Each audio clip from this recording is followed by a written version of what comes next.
I believe that we all have a purpose. And I believe that your success is found in living your purpose. And I believe with Mark Twain that the two greatest days in your life is the day that you were born and the day that you find out why. You know, this grid over here is representative of your life. It's got 365 boxes, a box for each day in your life in 1 year. And the question is, how are you living each of your boxes? Is it according to someone else's agenda or according to what your purpose in life is? You know, and so many people are waiting for their boxes to happen to them, for waiting for their life. All the while, this purpose is rising up in them, whether that purpose is to be a stay-at-home mom or dad, or to become a millionaire and leverage those millions to end hunger and accomplish their dreams, or, you know, to be an actor and shine on stage and to get their voice out there and heard and contribution into the world. And you've probably seen this, that so many people are so close to finding their purpose in life in college or university, and they just start, dabbling with some of their passions, and then all of a sudden they put this invisible sign around their neck that says, "I'm for sale, please hire me." And now they have a job.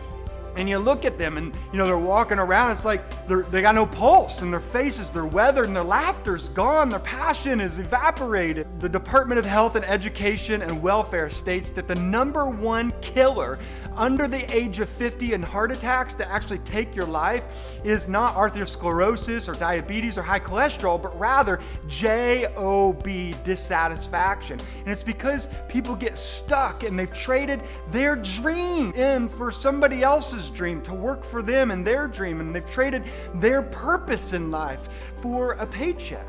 But what if it didn't have to be that way? What if you could discover your purpose and leverage your purpose and live your purpose and actually get paid to do it?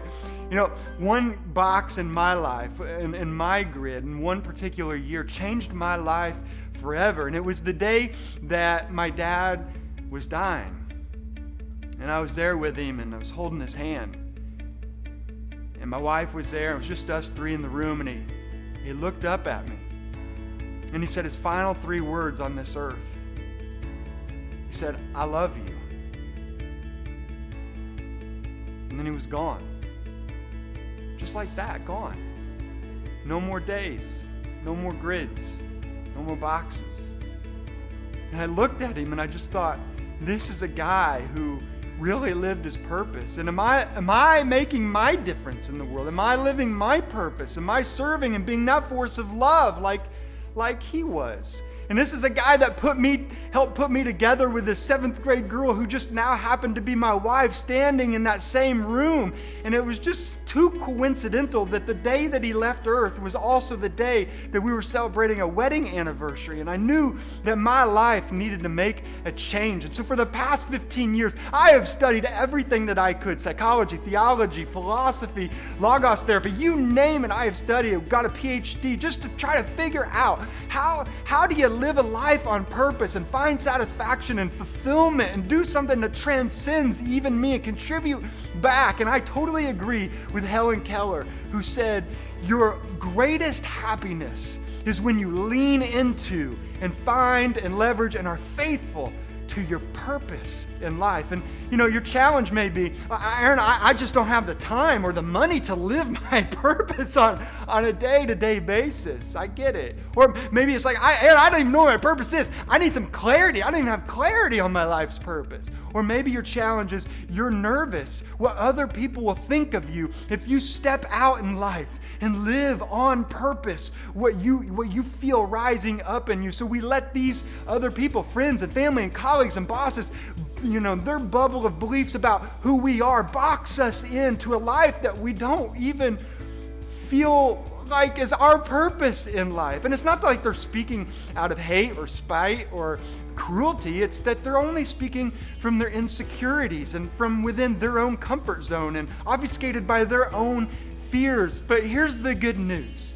The good news is that you can rise up every morning and look in the mirror and look into your eyes and say, I'm living on purpose, and I know my life's purpose, my business's purpose. I'm going to live on purpose today, and I'm going to transcend because my life transcends.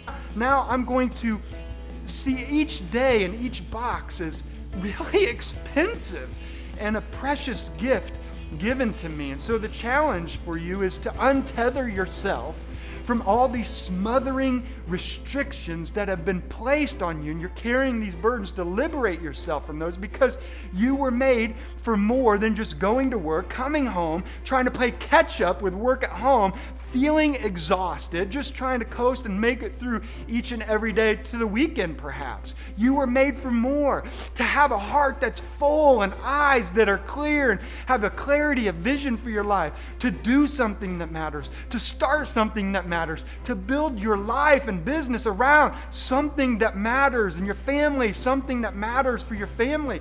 To have a life that matters most to you. And the day that I realized all those things is the day, man, my life just got so much better. My family's life got so much better. Resources started showing up. Beautiful experiences started to happen to us. Just good things begin to happen. But you got to ask yourself some important questions, some sacred questions like, why am I here? And why am I here at this particular time in humanity? What could my contribution be? What causes my heart to break and ache? And what fills me up with excitement? What do I get excited about? What am I passionate about? What is my purpose in life?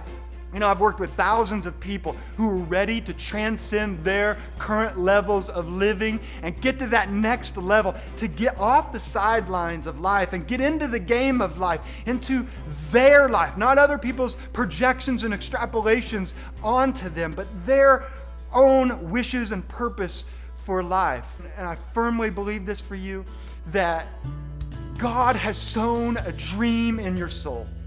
He really has. And He's sown a purpose for your path. And maybe today could be the day where you stand up, you're just watching this video and you're just like, I don't know who this guy is, but now you're going to stand up and say, this is my dream. I'm going to declare my dream, if not to the world, at least to myself. I don't even know what my dream is, but I'm declaring that I'm going to have a dream. And I'm going to declare to the world, or at least to myself again, that I have a purpose, and I'm going to march onward from all the doubters and cynics and people who are, doubting who I am in life. And I'm just going to march forward with my purpose in my life today. I'm going to quarterback my life. And I think you would do that if you could just get a glimpse of your future, because I think your future is incredible. I really do. I don't know you, but I just know that just by watching this, your future is so incredible that if you could see it, your heart would burst with flames of joy, like fireworks, and your eyes would probably melt off because it's so dang bright for you. It really is. But here's the kicker. We are not promised any more grids, are we? We're not promised even another box in our lifetime. So the greatest gift that you could give yourself today, the greatest present that you could give your life and your family and changing your family tree today, is to rediscover, to re-own, to charge forward, to prime in your life, to say, this is my purpose, and to live on purpose and to live your purpose once again.